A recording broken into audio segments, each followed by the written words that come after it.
Welcome, everybody. Thank you so much for coming. I'm sorry we can't have popcorn. It would be appropriate, but we're not allowed to have, as you heard, beverages or food in the room. I often joke that almost all of my speeches are either I'm sorry or thank you. And I'm really glad that tonight it's thank you. So I want to start with the thanks. This film that you're about to see began its life with the support of the MacArthur Foundation, and in particular the X Grants program that it runs for fellows. And I want to thank Krista Pospisil, who runs that and who's here with us tonight, and who I had the chance to work with on 2 previous X Grant projects. The idea for doing the film, came from my friend and collaborator, Hideo Mabuchi, who I'll introduce in a moment, who said, enough of books, let's do a film. And so we have, actually, there are 2 films. I'll say a word about that in a moment. We're going to see the short one today, and then there's a longer version as well. Hideo and I were interested in the topic because of the central place of questions in creative life at a kind of midpoint or center point between or around which orbit the arts and the scholarly fields, whether the humanities or the sciences.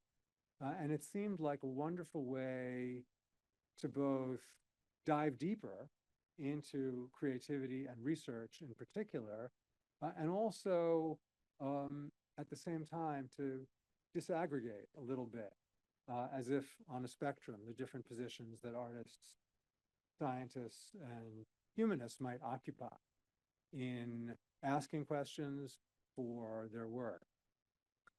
So the first thanks to MacArthur and to Hideo, and with Hideo to Stanford and the Stanford Arts Institute for support in making the film. All 12 of the participants in the film are MacArthur Fellows. 4 of them come from Stanford because we really wanted scientists, and the American Academy in Rome in its 130 years has had many wonderful fellows, but no scientists. So the collaboration really was based on that. And of course, for the Academy, part of the thrill of doing this is precisely to emphasize the interdisciplinary character of life there. And in particular, I would say, when you have people from different backgrounds coming together and talking, there isn't the same kind of common language necessarily that might be required if you were trying to answer something conclusively. What difference helps you do, and I think helps enormously to do, is craft really powerful questions.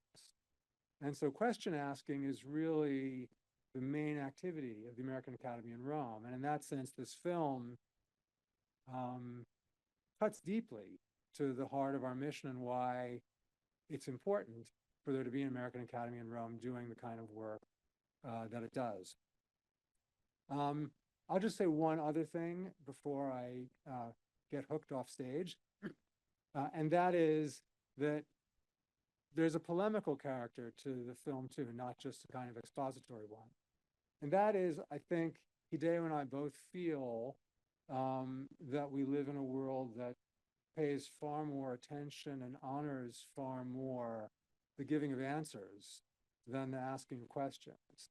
And with that is lost some kind of vitality and some kind of forward thinking and fluidity that would be of enormous value in creative fields, but which also, in terms of our common lives as citizens, question asking and knowing how to ask good questions is really a fundamental virtue. Without it, all sorts of things can happen that we might not like. So in thinking about the role of questions for artists, scientists, and humanists, there's also the role of questions for all of us as individuals lurking behind the film. I hope you enjoy it. What we'll do is after the film, the participants will come up to these right now empty seats, and we'll have a conversation which will then, I hope, flow seamlessly into questions from all of you. So thank you very much for coming, and enjoy the show.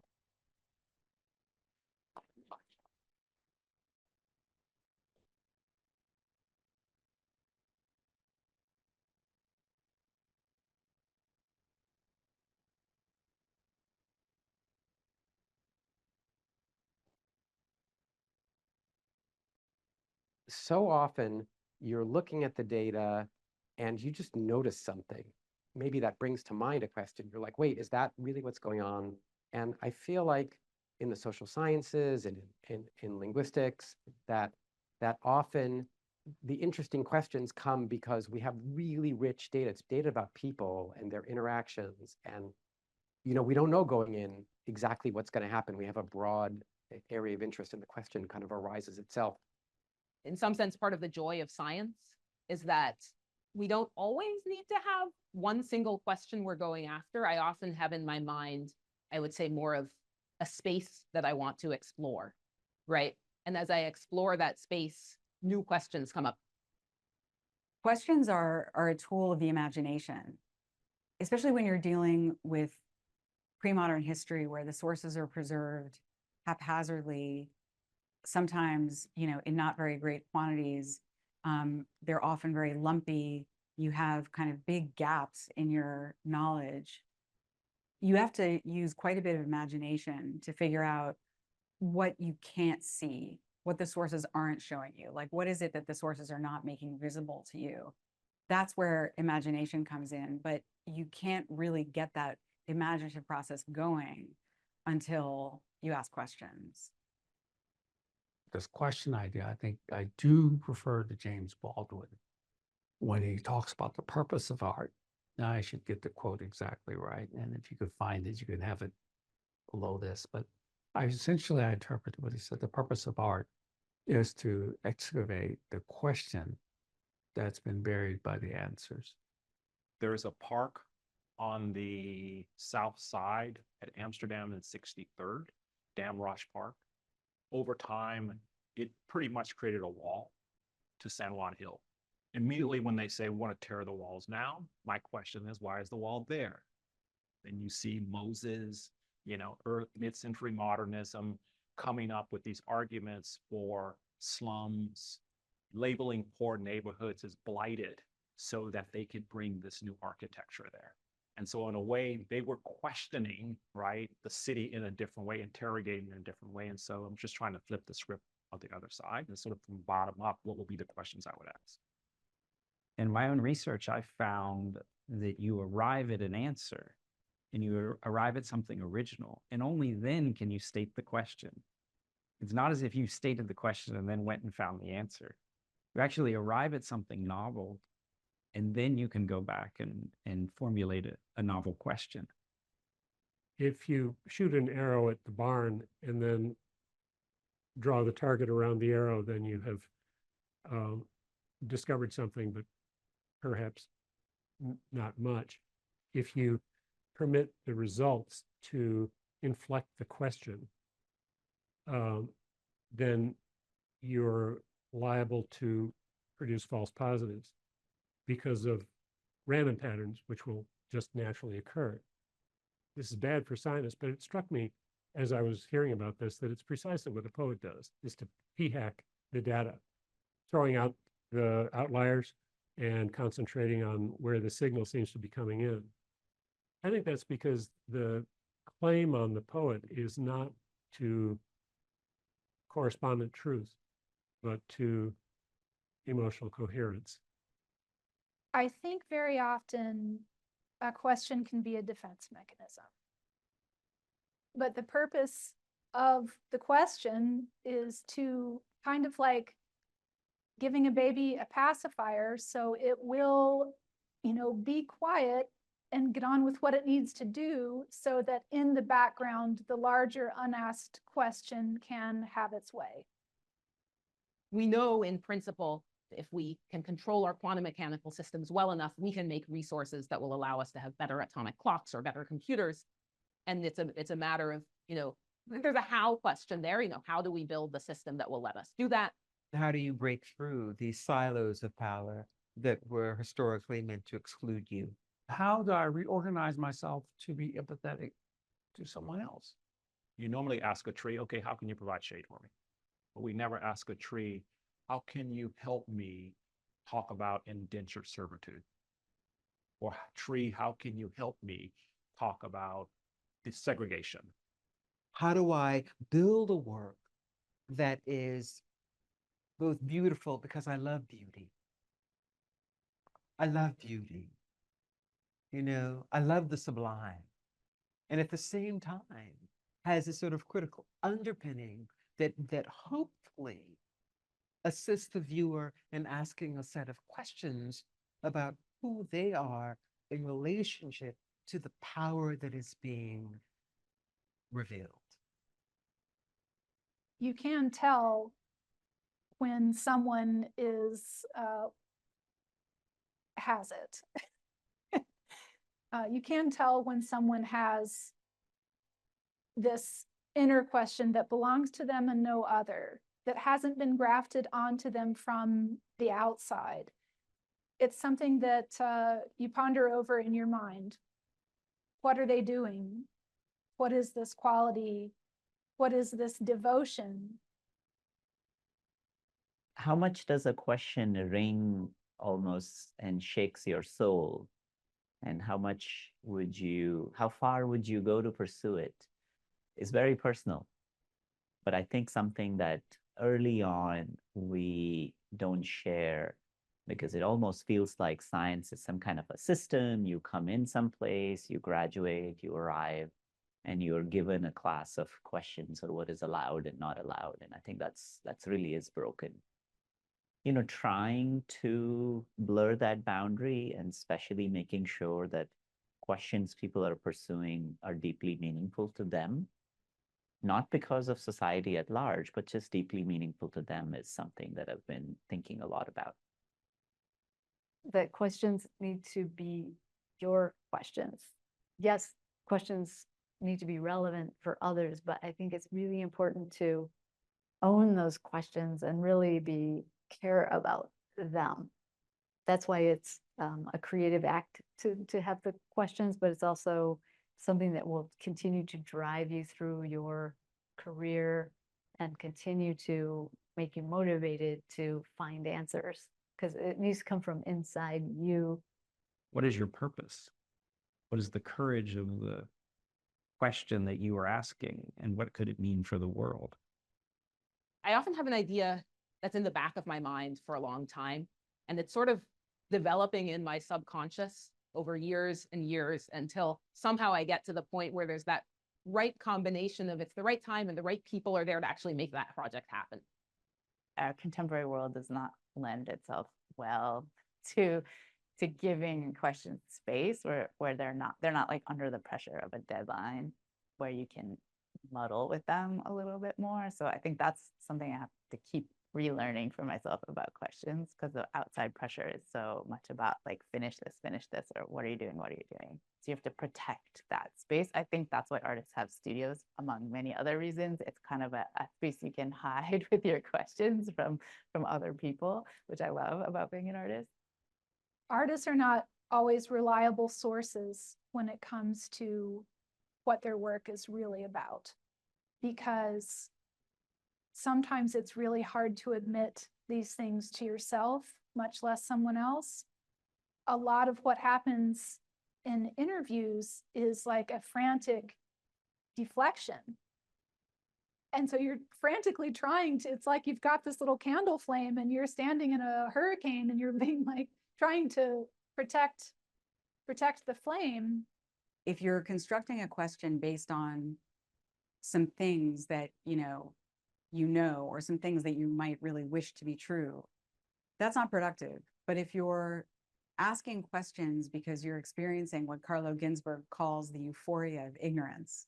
Those are generative questions. There's a kind of, just state of humility and like objection before the vast mysteries of how human beings have lived in the past. And unless you're allowing that kind of euphoria of ignorance to really like, touch you and mess with your mind, you're sort of not like, you're not going there. Like you're not playing the game. The general scope of my work begins with not knowing what I'm going to do next. It's been a lifetime of not being sure. And that leads for this examination, this constant evolution, to be insecure, maybe. The condition of being in uncertainty, the condition of being comfortable with that, not feeling that you have to have a position on every damn thing, trying to remain radically open is, I think, necessary for a poet. For a president, no, but for artists, I think you need that. And that's the interrogative mode for sure. It's almost curiosity, if you want to call it that. It's a state rather than a question, although questions can bloom from it, can scatter from it, can be precipitated out of it is a better way of putting it. Spending time at sea was an incredibly transformative experience personally for me, in terms of just learning how to think about the ocean by being on the ocean. I felt going back to the ocean has allowed me to think a lot more about going back in time, even visually, that I couldn't do otherwise, because I'm starting to find and see stability in these ecosystems that potentially could have been there for almost 40, 50 million years, if not longer. When Pat and I answer questions, we do it through making things, making a dress, making a shoe, editing our footage, figuring out what's in the background. We do it by making things piece by piece. When the overall film is finished, then we will find out what we were asking. Questions are creativity. I mean, the kind of question about the world is kind of imposing a perspective and a theory and about what the problems are that are interesting.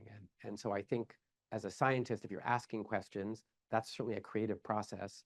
And a question sort of exposes things you didn't know. Creativity does not come from a blank sheet of paper.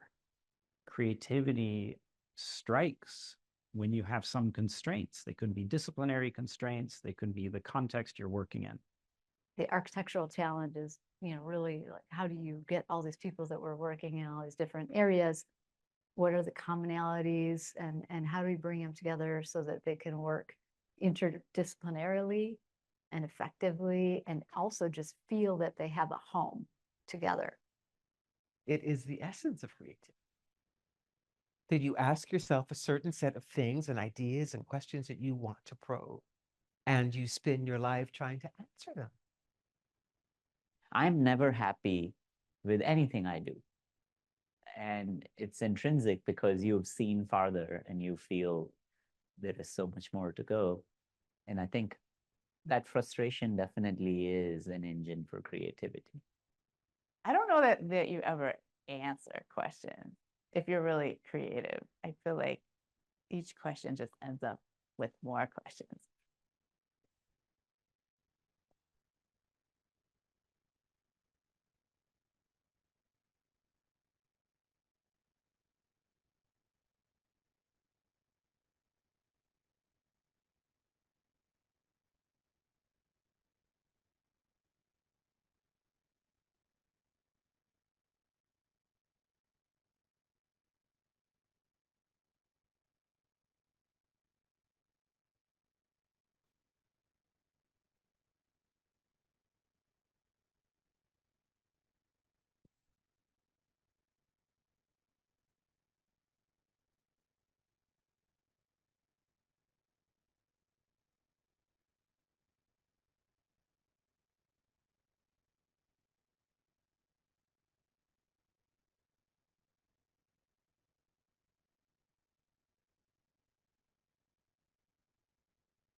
So I'll start just by introducing the actors and also the other director.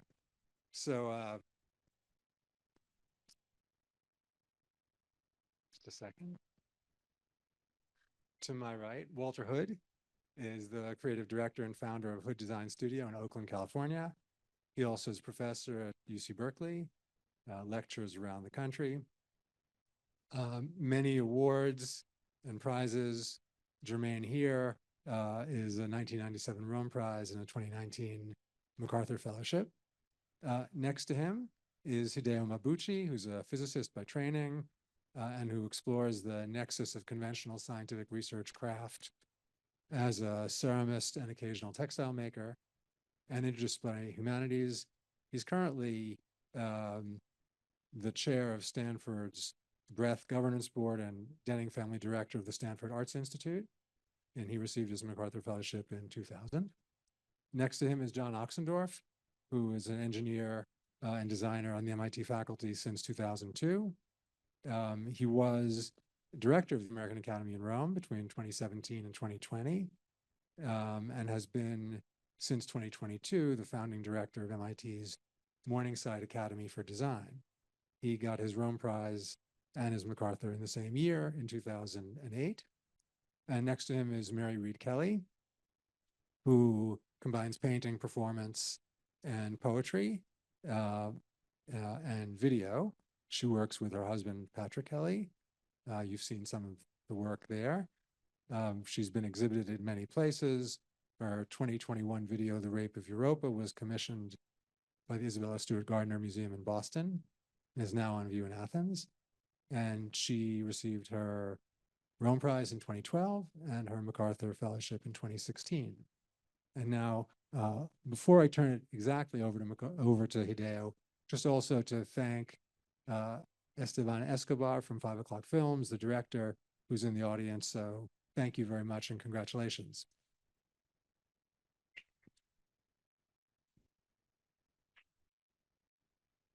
Thanks, Peter. And thank you so much for hosting and for everything that you've done for this entire project.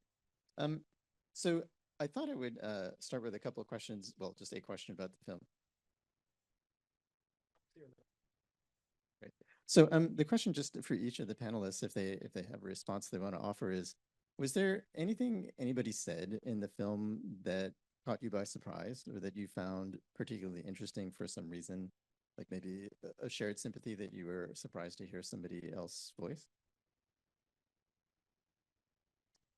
Well, I'm glad you're right here for me to pick on you, because I was so struck. I felt like in the fewest words, you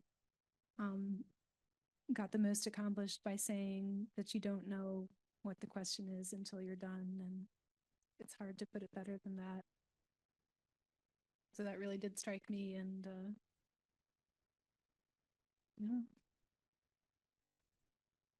And I would just say I really found myself nodding throughout the film and so many things people were saying. But a few of the voices said each person finds their questions. And for me as an academic, graduating 9 precious PhD students in the world, every one of those students has to find their own questions. And that's the work of an academic, not giving them your questions, but their life path, their passions, and how do they find their questions. I was taken by, I don't know who said it, but this notion that is there, and it's like just stating, and it's just there. It could be there for like forever. And then one day it kind of emerges, you're doing something and you don't realize that was the question that was buried. That really resonates. But as well, I was nodding in the back. I was going, wow. And you know, all my great friends, movie, Mel, and I mean, but you know, this notion of not knowing, you know, I think we're afraid to say we just don't know. And I've been in meetings all day today, and everybody's like, "What's the answer? What's it?" I don't know. But it's like, you know, we're in that context where you got to deliver an answer, and it just resonated with the notion that most of us don't know. You know, we're just really going through those. Yeah, I'll pick up on that a little bit because one of the things that I really think about watching this film is how, certainly for those of us who are on the science and engineering side, and I imagine for the rest of you as well, you're often put in this position where before you can receive support or funding for something, people want to know what you're going to do, right? But that isn't necessarily the most creative way to approach things. And so one is often playing this game of juggling, well, here's what I said I was going to do, but along the way, I found this much more interesting thing to kind of do instead.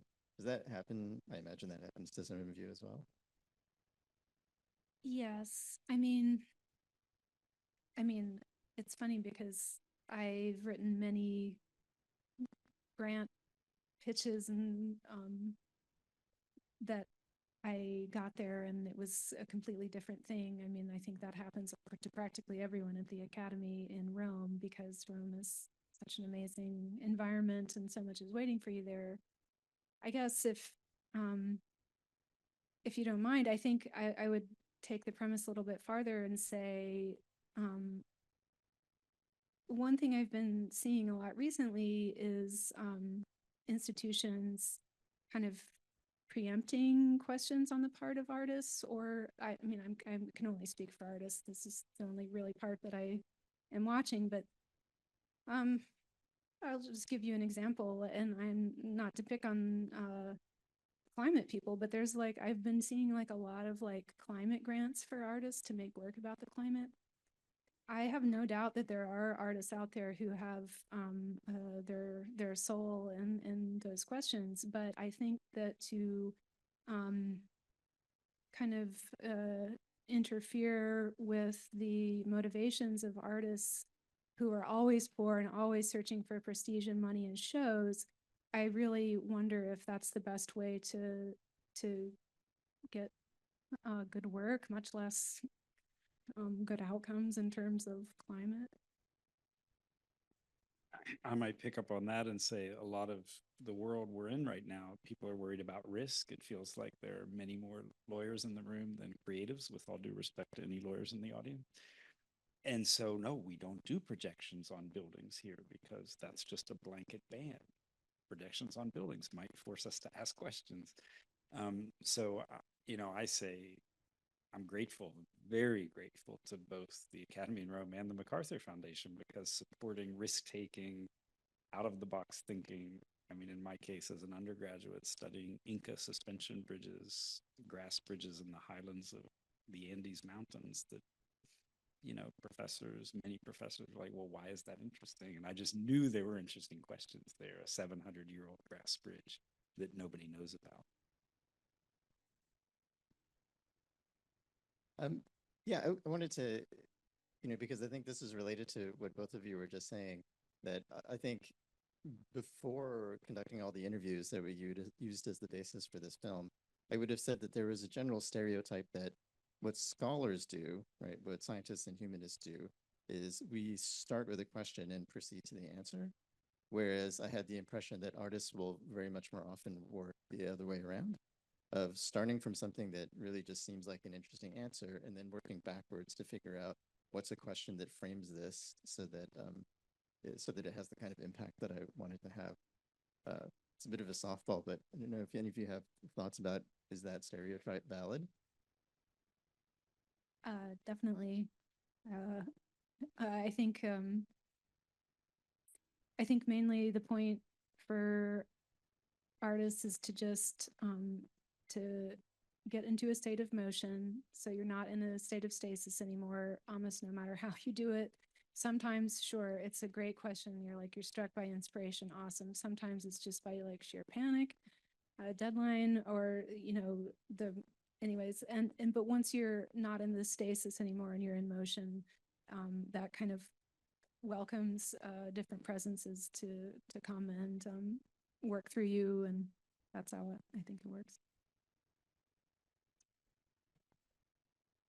Well, I'll just add, for me, it's like the single question is deadly, right? It creates, I can't move, but if I ask 40 questions, there's movement. And then there's not resolution to try to answer them. But having those questions allow for that process to kind of emerge. But then what happens with clients and things, they want then the answer or a metric to say that they know what they're going to get, but I can't tell them all the questions that are going around in my brain. I might still say there's only one question I'm doing, but in reality, there are multiple questions that are creating the process, because without that, you're just sitting there, waiting on something to drop out of the sky. I would say, if I could just jump in, as a confession, there's something inevitably sleight of hand like about the film, in the sense that we're trying to take life, Walter throwing lots of questions out, and slow it down so that it looks like there's linearity. But I think, hidden outside of the frame of the film is this brilliant idea from the very early 19th century, formulated by literary critics who study the ancient world, of a circle, a hermeneutical circle, they called it, where, you keep going back. You have to start somewhere, whether it's, and there's always some kind of primitive either experience that triggers a question, or a question that captures an experience, but it never just stops there. It just keeps refining itself. And I think we don't talk about that in the film, but I think, realistically, that's probably true for anybody. Wherever they start, they're still going to have to go in this circular way. Yeah, I mean, I think we heard a number of the people in the film kind of talk about their lifelong questions. And so I think a lot of what you're saying there is that the best questions, well, several people said it, right? The really deep questions never really get answered. You're never done with them, but they somehow nevertheless are the things that kind of drive you forward. So, another question for the panelists, those questions that are really the questions of your purpose, where do they come from? How do you arrive at them? I mean, This might be one of those moments for a deflection. yes. I mean, I think there's several ways to verbalize it, but some people in the film were gesturing towards the unconscious and perhaps the collective unconscious, where we all kind of come together and unify, and where many of our great symbols and stories come from. So some of the questions, I don't think we go in and go shopping for the question. I think the question is given to us specifically, which is why institutional restraint is so important. So young artists have a chance to just take a few breaths and realize what their very particular question is. And so much of that has to do with your personality and with the way that your life unfolds. And so I think that's why I think the Academy has a special place in my heart, because it's such a low interference institution. And I think that's a good question for institutions to ask themselves, if they're a low or a high interference institution. But I think that, so I guess what I'm saying is, I think that the question comes from a supra-personal source, whether you want to say it's the divine or the collective unconscious or fate. And so it's really important to not hinder that process. I mean, I really think we learn through almost an apprentice model. So mentors choose you, you don't choose mentors, and the people you meet along the way help you formulate your questions that you weren't sure you knew. And but also it's deeply personal. I mean, I grew up in the middle of nowhere in Appalachia with no telephone and no television. So obviously I was destined to be a professor of technology at MIT.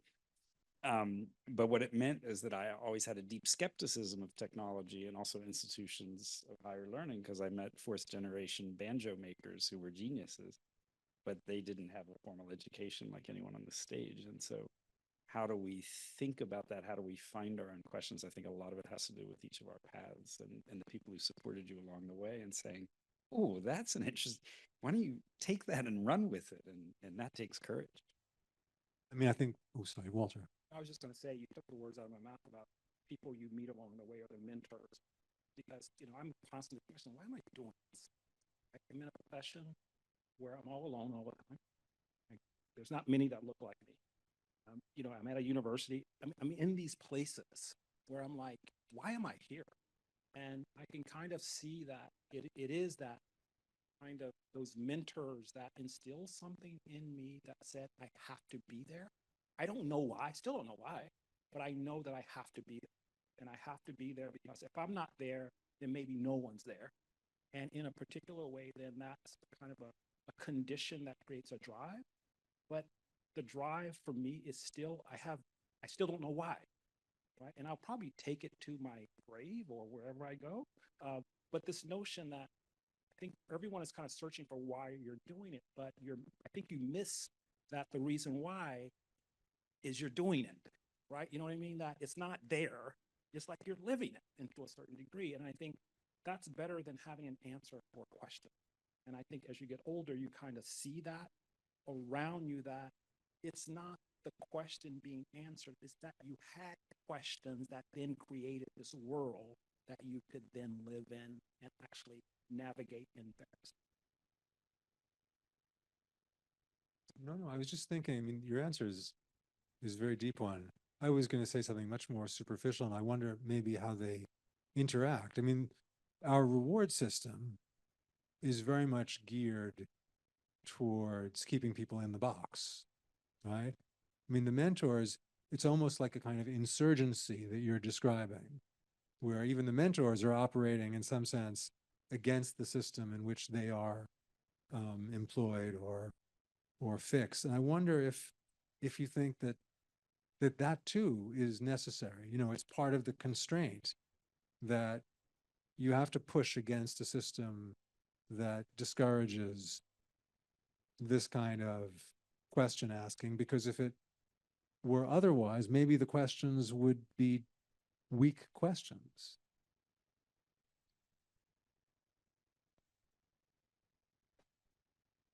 It brings to mind, I remember once being on a jury and there was a question. I asked the question. I said, why is the picturesque, which is a thing in design, Mary Martin would know this, why is the picturesque, why do people love it? And the guy looked at me and said, because it works. And I just lost my mind, right? I mean, but that for them, that was an answer that allowed them to continue doing what they do. And for me, it was the opposite. It was the question for me to keep asking, right? The question for me to keep hammering at, because that singularity of that, I think a lot of people have bought into that. And this other place is this other place to be, right? Not with those people, if that makes sense. Go ahead, John. I was thinking something Hideo said about many of our colleagues in the sciences, they're writing a grant for work they've already completed because it's no risk. But then when that money comes in with the cash, they can do what they really want to do. And that, to me, says something about our system not really supporting, risk-taking, which is unfortunate, and the importance of these kinds of foundations supporting. Yeah, I mean, the ideal model, of course, would be for institutions and funding agencies to support people rather than projects. I mean, so you do see that in the academy and the MacArthur Fellows program, but yeah, certainly in the sciences, it's actually in the NSF review guidelines now that you're not reviewing the person, you're reviewing the project that they're proposing to. The impersonal project. Impersonal project. But I think I mean, as you say, it does lead to a sort of method where people who manage to sustain themselves in the profession, you learn how to play this game where you're always productive, so you always have something to say, but you nevertheless sort of carve out a little bubble for yourself to be doing things that are a little bit less directed. I mean, that's an interesting question that came up to me watching the film for the however nth time now. Is the question of is an artist studio like a lab, or is it really a completely different thing? And I'm kind of interested to hear what you guys would. I mean, well, John is a sort of scientist, but I'm also interested just to hear from everybody. Does that assertion make sense to you? Yeah, that statement by Camille was really meaningful at the end, and I certainly agree with her. And now that people have praised mentors, I'll just go ahead and praise solitude, because at the end, you do have to come to peace with yourself and your thoughts, and yeah, your personality and history and your limitations, and just kind of humbly submit to the task at hand. And the studio is a great place. That's what the studio is for, I think. And so yeah, it's often a place I think of. We're here at an art school, and sometimes the studio can be a place of sadness, because I think you really do sometimes think the world is so great and I am so small and so weak, and but I'll just scribble something on this piece of paper anyways. And I think at that point, it's like the question is not just like driving us, but it's kind of like, can be like a supportive friend or someone holding your hand and getting you through the dark places. It can be not just like a pursuing spirit, but a comforting one. I mean, I do see a lot of similarities between, I'm a designer. I do work in a studio setting, but also do scientific experiments as well. We've 3D printed the Pantheon at a certain scale. We're trying to figure out what'll make it fall down. And so I do find similarities there. I am incredibly frustrated by the state of education right now, both secondary, middle school, university education. I mean, this room we're in, what an amazing film, amazing people, wonderful people in the audience, and yet, chairs in a row and everything we're handed, just as an example, first year students at MIT are taking a whole year of physics and chemistry with problem set after problem set. There's always one answer, and there's no experimentation. They don't have a lab where they have their hands on anything. What is that? I mean, that's terrifying to me. Yeah, I mean, if I would just respond to that, I would link that back a little bit to what Mary was saying about the super personal. That, I mean, my take on that is just always, I think we have this idea of the questions being something that are generated purely internally, but I think they never really are, right? It's kind of in that process of interacting with and fighting with material stuff that doesn't do what you want it to do, or, those conversations that we have with your mentors and colleagues and students, right? It's in those frictions that the interesting questions really sort of come up. So I think that, yeah, something about the current model of at least higher education that I know best, which is very much about kind of perceived wisdom, right? So people up here on the stage saying something to the people out in the audience. That's, we're falling down a little bit in terms of training the next generation. And maybe just push that a little bit further, maybe the film doesn't make the point. Well, I should say the long version, there's a version of this that's about 3 times as long, which you can access from this webpage whose URL is on the screen. We asked the question, are there good questions and bad questions? Because somebody could look at the film and say, well, we all ask questions. But I think, questions get domesticated really fast. And I don't know who talked about it, but like questions, when they're domesticated, become the basis for rejecting other questions. And I think what came out in the film are these very personal, free, I think the question really, as presented by the people on stage and in the film, question is part of a questing. It's a very personal sort of thing. And that's different from, I think, the domesticated question. There was it has nothing to do with what you said, but it reminded me, I don't know if you said it in the film, but this notion that we're asked to say what our work means. And a lot of the times we just make stuff up, right? Because most of the time I don't know what it means because I'm asking questions.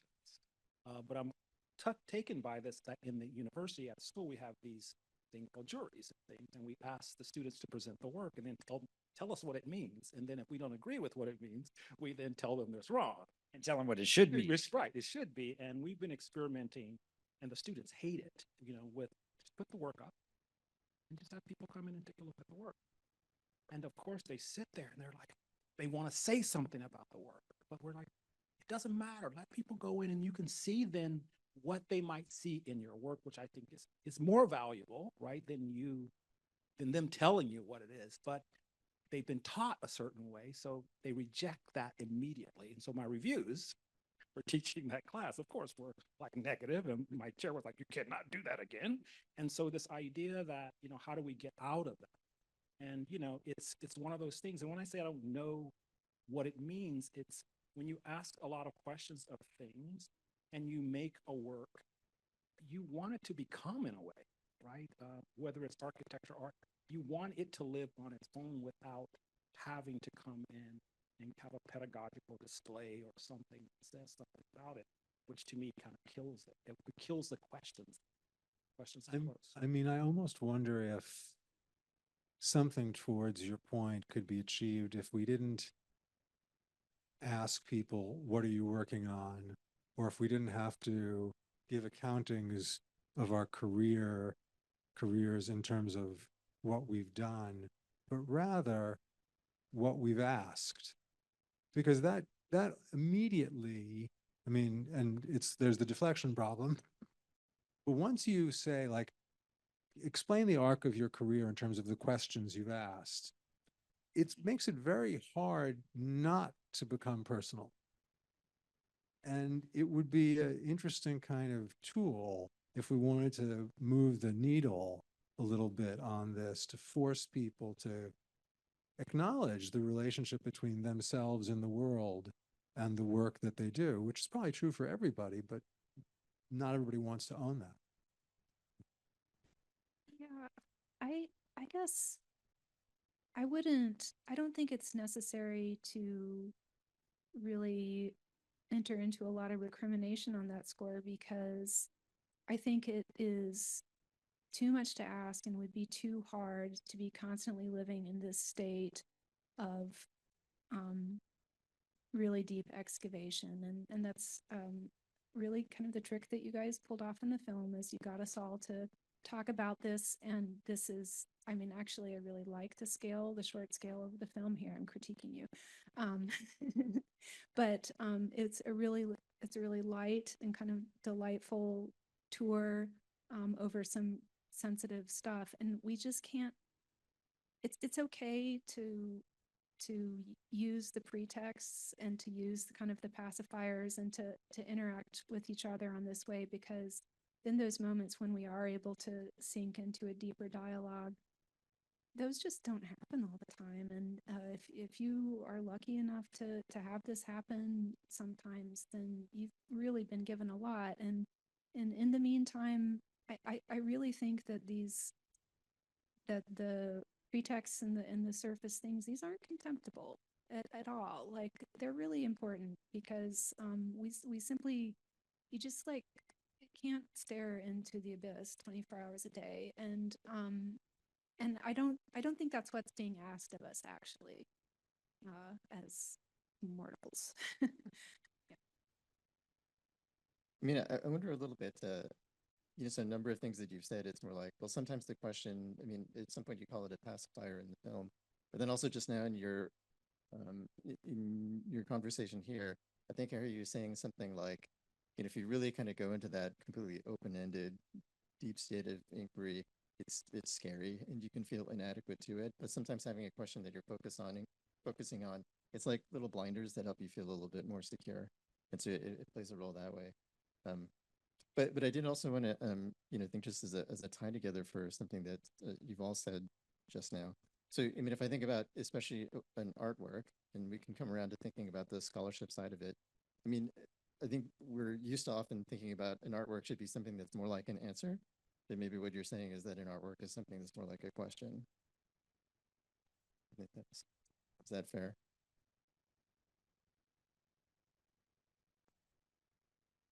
I feel like your premise was that they're kind of the same thing. They're two halves of an indivisible whole. I think so. I mean, for me, you know, in artwork, there's a wonderful quote by William Steig, the author of Sylvester and the Magic Pebble. And he won a Children's Book Award, Caldecott Medal, I think. And he says the beauty of art is it puts you at the center of the universe. And in that moment. And that just really resonated with me because you know, science can sometimes have the pretense of having everything explained, but the deepest scientists know how little we really know, whether it's the human brain or the, you know, the solar system. I mean, the galaxy. There's so much we don't know the universe.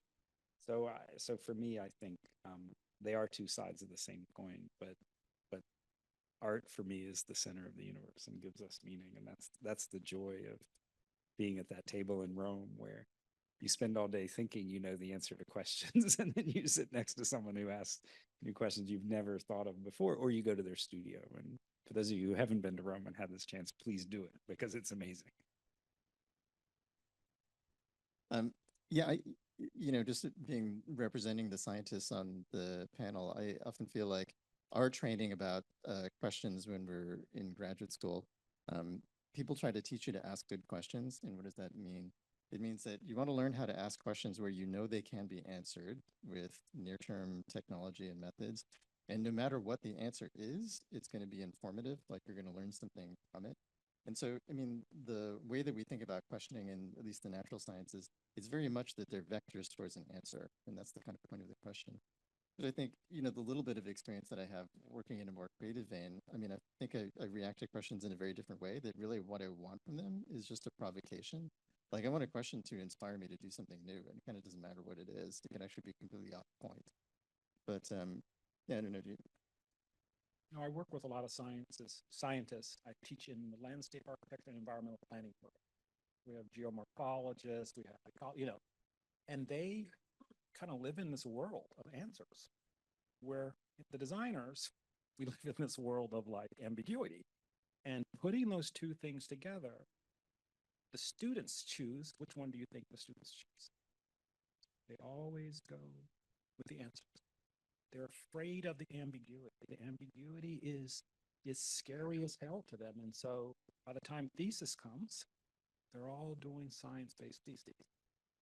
And we ask them, okay, why is it not a design thesis? Well, what's the question? And they can't, this idea that it's going to end up being open-ended, that they're not going to find an answer is just frightening.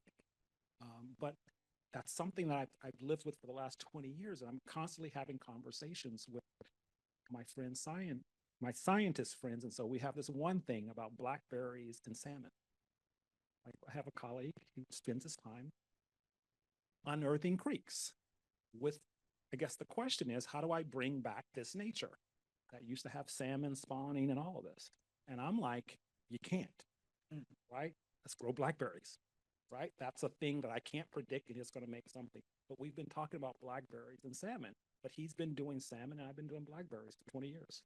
It's a very interesting thing where the blackberries, my work is like, they're all questions, right? And he's still, I mean, around the world, right? Solving the river problems. And now we're with climate change. And it's the same that I have solving climate change. And others are like climate change. So yeah, I think we're kind of just about at a good time to turn this over to questions from the audience. How are we handling this logistically, Peter? It's a question kind of center.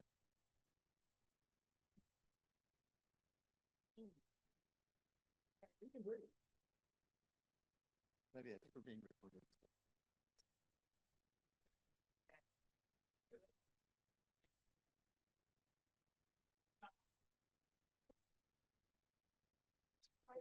That's very exciting.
Yeah, I can, okay, sure. I'll offer my perspective, which is, I think, by default, I think often when you get even very talented students coming into a science lab, they think about science, and Manu talked about this in the video.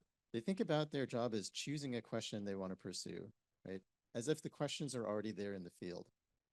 And so what I really try to focus on is sort of getting them out of this notion that, first of all, you need to be asking a question that nobody else is asking, right? Because the questions that are already out there that people are already working on, someone else is going to solve that. So like if you work on that same problem, you're not really contributing to the field. And even worse, there might be 400 people working on that same problem. So you have to be really good to get there before then.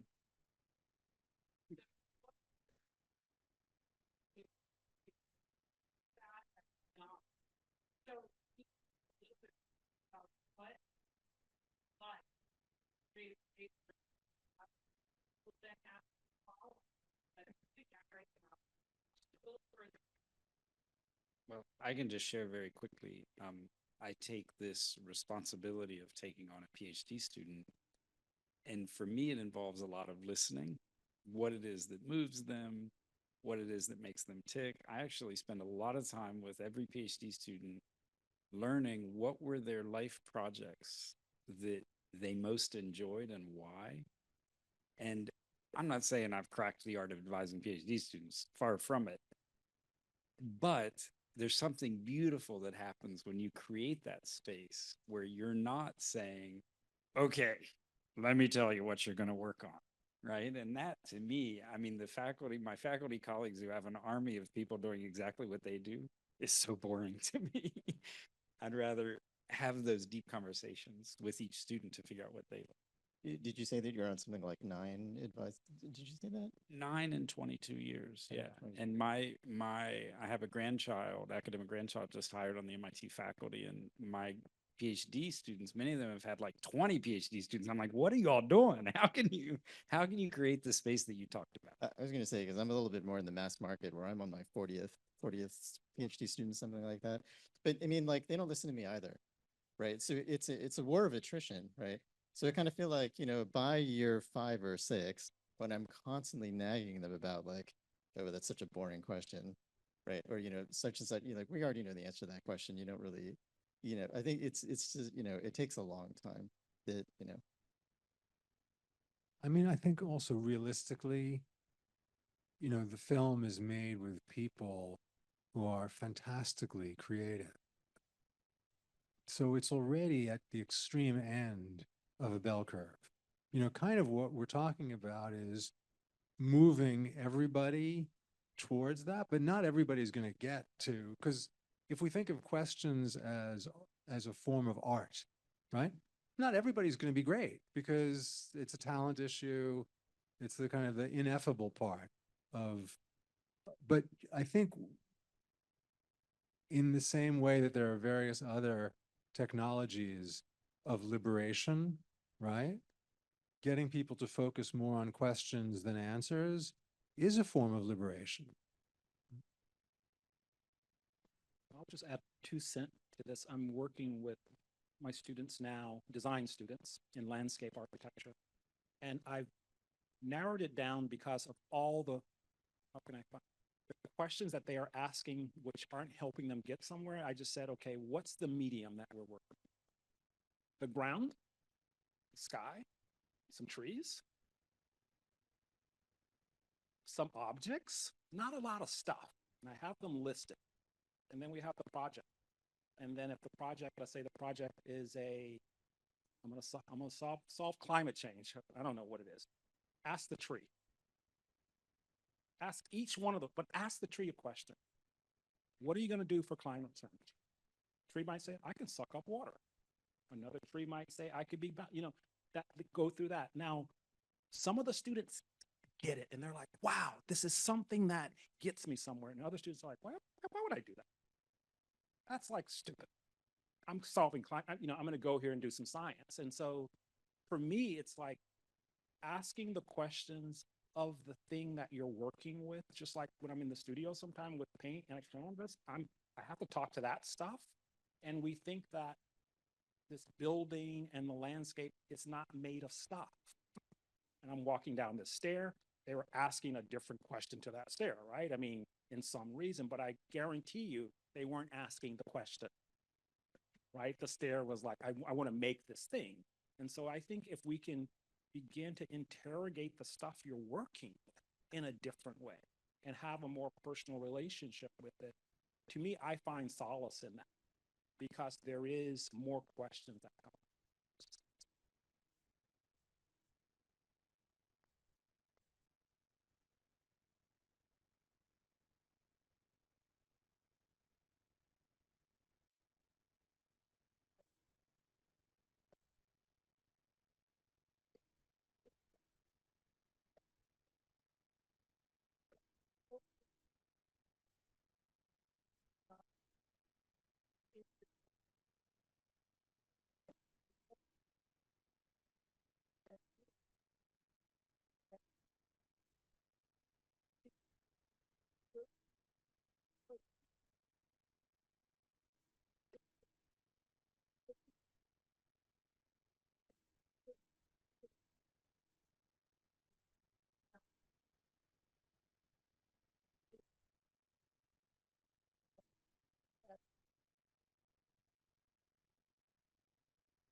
Just add a little note. There's a new movie out called Sitting Still, and it features Laurie Olin, a landscape architect, and it's all about that, which I just saw the premiere of it. You made me think about it.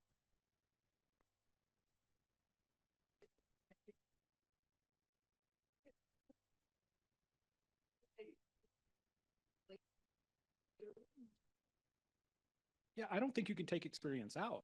I mean, I think since we're, born into this world, that I think it matters. You were talking about, you're from Appalachia, these places where, those experiences I know have shaped the questions that I've asked. I don't know how you can liberate yourself from those things. But I think you're also asking a question about contemporary life where people aren't observing, or they are observing, they're not observing the world. And I do think that causes issues because the world then disappears and now you're reacting to something completely different. I think you've mentioned something extremely important, which is your own observation of your own experience, and that takes an attitude of receptivity, which I think is the foundation of the question itself. Like you have to be receptive, and guys, we've been just talking about students, and I've had interactions with students where I was just desperate to get through to them, and you simply can't. You can't roll something out before someone and make them walk down it, no matter if they're your student or your friend or a family member. And so I think actually, for me, the people who have made the biggest difference to me were just people in the process of answering their own question or following their little star or whatever you might want to call it, and just seeing them do it from afar. I may not have ever had a conversation with them about it, but I could see that they were doing it. And so I actually think, as much as, because there's a lot of us that are students and teachers and working with institutions, we have a deep desire to make it work, get people to where they want to go. And I think there's also just a point at which we cannot do everything we wish we could, but also things are happening that we're not aware of. And things are percolating. Things have their own timeline. And maybe that's a better way to say that, like, oh, something never happened. Well, maybe it happens 20 years later. And so, yeah, I'm glad you brought up kind of experience in the just the posture of receptivity, which is passive. Like we've been pursuing the question's been pursuing us, but a lot of the times we have to take a more passive attitude, and I think that's quite effective sometimes.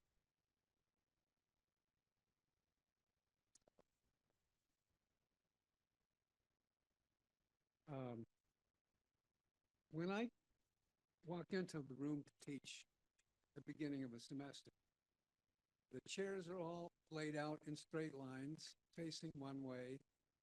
There's a desk in the front with a chair behind it. And I have asked my students, what do you hear from this classroom? Get to where they're in and sit around the table. They're going to be waiting before they ask questions. And one of the first things I do is make them take the chairs and put them in a circle. But even that is not, the very structure of our classroom tells the students, shut up, don't ask, wait. And I don't know what to do about it, but what do you? We recently had a group of students come into a room like this in the middle of the night with a wrench, and they unbolted every chair, turned them around, and rebolted them. So that's a start.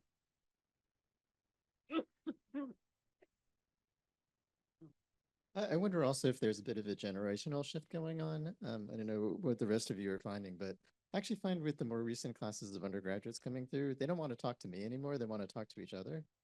And so it can often be that if you just throw a question out, you can get the students at least talking to each other.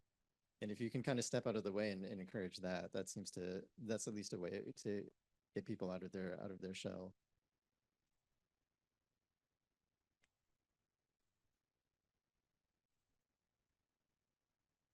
Sure.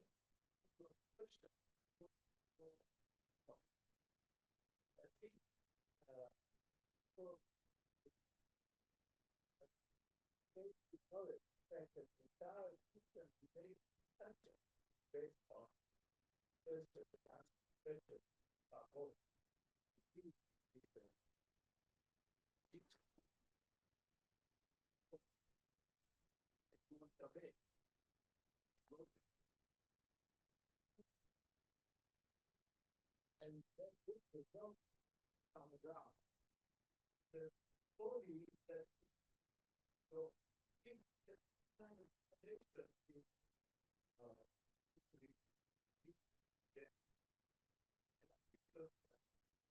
prediction with the data factor to our functioning is of the value situation.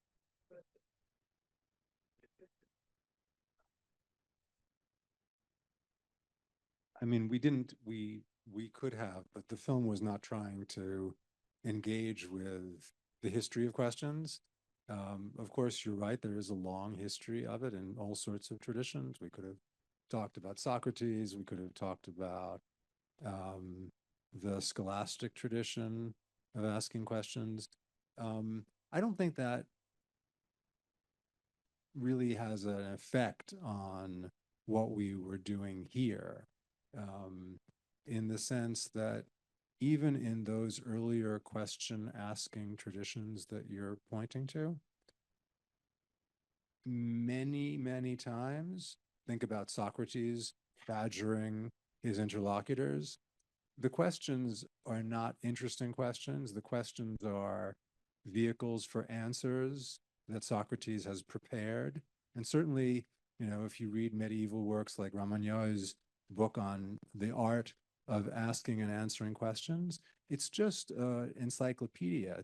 It's a taxonomy reverse engineered to look like it's questions, but it's not really asking questions. So I think what we were doing in the film still stands very firmly in the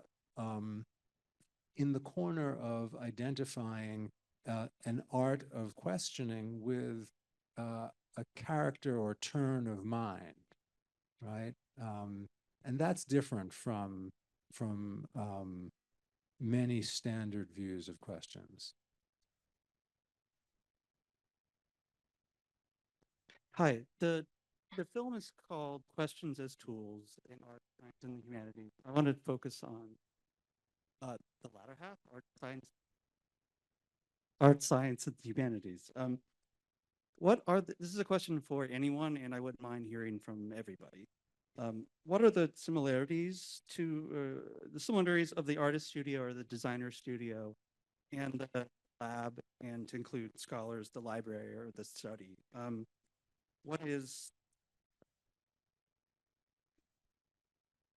And also what's different or what's utterly unique about them? What is special about the place where you ask your questions or you untangle the answers to find out what the question was?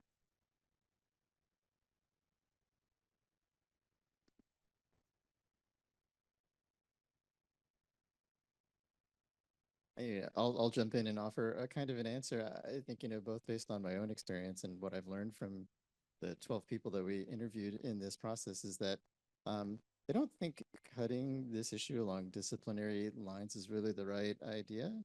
I think you just have people who like to work in different modes. Walter was just, I think, something you were saying earlier really reminded me a lot of things that Monica said in the film, Monica being a physicist, where often when you're starting to ask questions, it's not that you're trying to answer them in order or anything like that. It's more like you put a bunch of questions on the table and that opens up a certain space, right? And you're going to walk into that space with a kind of attitude of open curiosity and just kind of see what happens, which may take a really long time. And you may end up somewhere completely different than where you started. But it's more just, that's an attitude towards question you can have whichever domain you're working in, whether you're making artwork or if you're a scientist or whatever. I mean, it can be more challenging to work that way as a scientist, but people certainly do. Came to my studio, and this has been my, I guess, quest that I've been trying to have. I had a studio, then I had an office. And the office became a place of commerce, right? I had projects, but it became a place of answers. And I hated it. And I want to make a studio, but it still has to be a place of commerce, right? I mean, it's a place where I have 18 people. I got to, they make money and things. And so this notion for me in my head, I'm still trying to make a studio, a place where questions are, but it's constantly at odds with this other thing that's about having answers. And in architecture and landscape architecture, those answers are going through a box now, and they're coming out as a set of drawings that then someone can make something. And there are no more questions.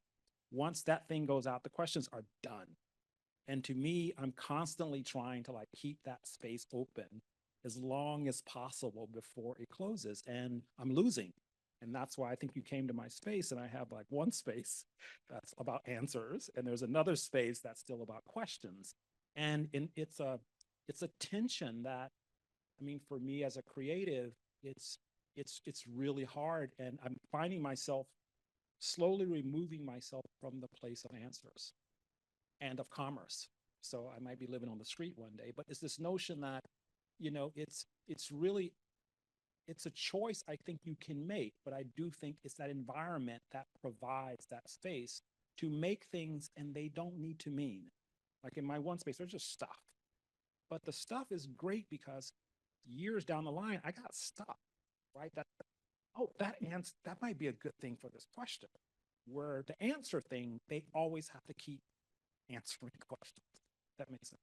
If I could jump in and change the question, I would say it's not necessarily about the space in which people work, but the time of knowledge. So I would say questions are slow to work. Answers are fast. But to find really good questions, you need to kind of suspend judgment for a long time, which may go back to the problem of teaching, because you need to ingest a lot of knowledge, a lot of experience of the world, and to sit with the questions without, and this is maybe parallel to art, without being forced to disgorge them or apply them. And I think the pressure of answers could just be translated as the pressure of time, right? The speed of knowledge is such a challenge, especially now. But I think good questions require time. And the best questions, of course, I think can also only be measured over a long period of time, because that's the mark of their true generativeness. So I think time is really, in many ways, more essential than space for appreciating what we were talking about in the film. Yeah, I'll just add a little bit more about the studio and the space environment. I of course can't compare anything, my studio to a lab, because I've hardly ever set foot in a lab, but when Pat and I film, we have kind of a long-standing rule that it's just the two of us, even though that puts a lot of pressure on us and we're wearing different hats and tripping over wires, but we really like to keep it like that because it just creates this atmosphere of total trust and no explanations and no questions. And it's just kind of the ultimate fertile ground for whatever to happen, and certainly for mistakes to happen. We haven't really gotten into mistakes, but so I think just trust is great. One of my very beloved teachers at Yale, Sam Messer, who's a painter here in New York, said to us when we first got to Yale, he said the most important thing in your studio is the door. make sure you shut it when you need to. And so just make sure, yeah, that's that attitude of trust. And I would add one thing in common for me across all these disciplines is we all, we didn't talk about failures, but many of us find dead ends. That was a dumb question, or you encounter in the library, someone asked that question 150 years ago and it's not productive. And oftentimes it may take you 20 years and then you come back and you say, aha, blackberries. Like you realize there was something there after all, but it felt like a dead end at the time. One of the questions, one of the phrases that was used in the film, and I'm not sure if any of you on the panel said it, but it was the statement about the euphoria of ignorance. And to me, like, I think a lot of you are speaking about that place to be in where you're just stopping and you're really not pushing the answer too much. And I wonder if you can speak about in your work, what is that place like for you to be able to sustain that, you know, not just patience, but euphoria is much more powerful. What is that like for you?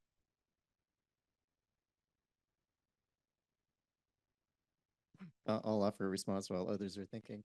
But I mean, for me, I often feel like the most exciting question, so tending towards euphoria, is something where I feel like I should be able to answer the question, but the question doesn't make sense. Or like, you know, I love making things where I'm really not sure whether I like them or not. You know, kind of tying onto this thing of mistakes and failures that other people have mentioned, you know, I think of both science and creatively making things as really what you're trying to do is develop and polish your intuition about things. And so often, you know, the real scientific method is something like you guess something that you think would be really cool if it were true. And then you go into the lab or you do some mathematics to try to prove to yourself that it is or it isn't true.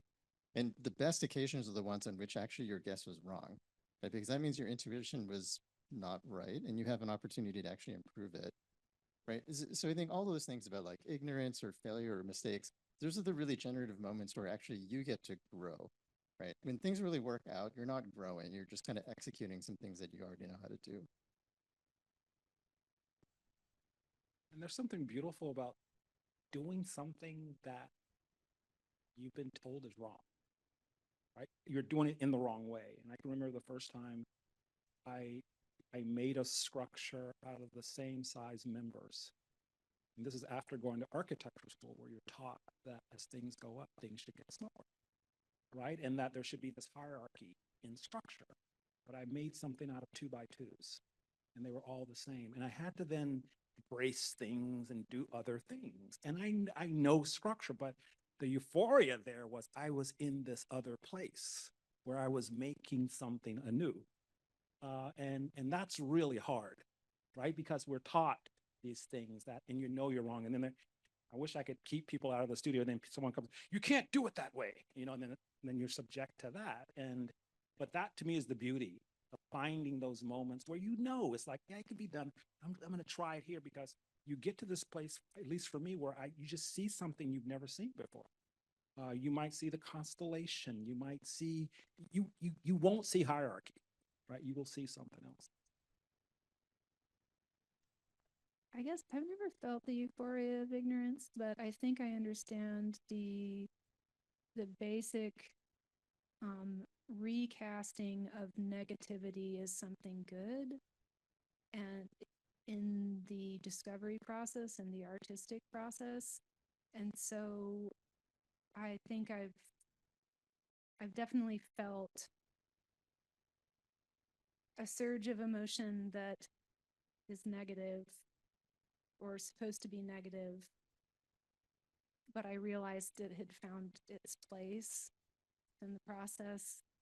And so I think that like we're all such like overachievers, and we're trying to like be smarter and better and want the questions to work with us, but often it's just like finding a nativity for your stupidity and yeah, making your stupidity and your dumbness and your inadequacies whole just through these processes. So it's like it just can't be about like being the best person or the best artist or the smartest. It's just that's not the way. So I guess that's how I kind of walk my way backwards into understanding that phrase. I think we have come to an artificial end to this wonderful discussion and question period. We have to abandon the room. Don't want to overstay our welcome.